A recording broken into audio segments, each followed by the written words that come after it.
master at the helm there.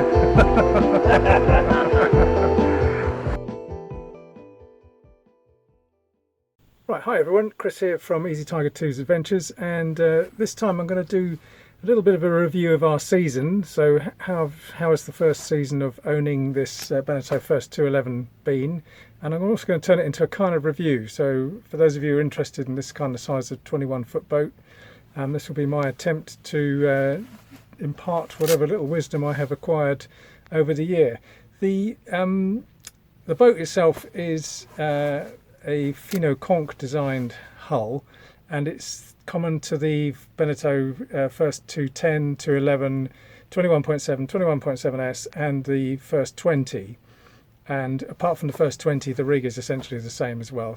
So I'll tell you a little bit about that and what I've found on the boat, little things that have irritated me, little things which I found are good, and that will be hopefully of use to some of you out there. Very warm day today, just been working on some other little projects, so slightly flustered, but going to tell you about the boat. So at the moment, if you just sort of look around it, it's in a complete state, and it's in a complete state because I'm about to leave it for a while. So I've turned the cushions up and opened up some of the hatches and well, some of the covers for the various bits of the boat, and that's why it looks a little bit of a mess. But anyway, so that's my attempt to start telling you about this boat. Okay, so if you've been following the channel, you'll have seen a couple of videos I've posted on less than glorious races where we have retired. So the Nab Tower race dropped out when the wind died, which was a bit disappointing because we were doing reasonably well in that one. And on round the island we made a big mess of getting to the start line on time, so we were 25 minutes or so late for the start, which was a complete disaster really.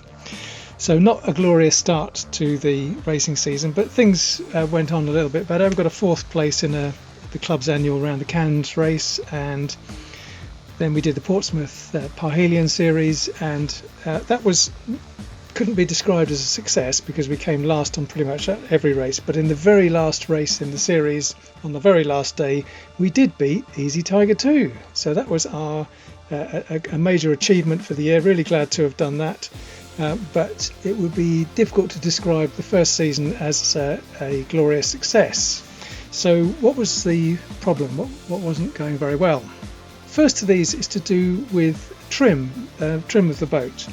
It was pointed out to us after the first couple of races in the Parhelion series that the bow of the boat was out of the water for quite a lot of the time, and that of course means that the waterline length wasn't all that it could have been, and it made us think, well, we probably do need to get the weight forward. And the problem with the Beneteau 211 and the similar boats is that you've got an outboard hanging off the back, you've got a nice cockpit which is very comfortable, which encourages you to sit in it, and all the other bits of heavy stuff are at the back of the boat relative to the keel. So that's not great really, and so what we did was we took out some of the rubbish which was underneath the cockpit, and we made a point of getting the crew forward in the later races, and indeed this did make us point better as the series went on. Because it's a small boat, it's a bit like a dinghy, you've got to keep an eye on the trim, make sure you've got enough weight at the front. The second one, I guess, and this is the big one, is that the sails are really not very good on this boat.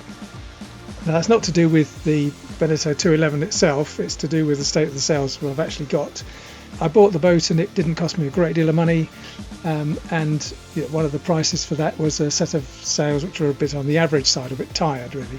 The jib's okay, but the main sail is quite clearly very tired, and if you can see in these shots here, it's really rather baggy, and no amount of fiddling with the controls could get us to change the sail shape all that much.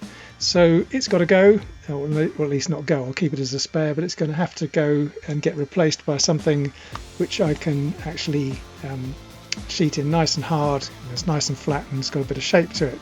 So that will happen in due course.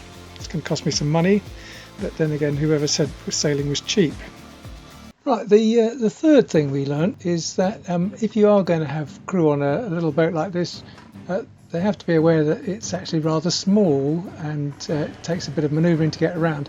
And I think the idea in sailing, correct me if I'm wrong, is that you're supposed to keep your crew on board and finish the race with as many crew as you started with. Well, we had a go at least once here of seeing whether that rule would be enforced.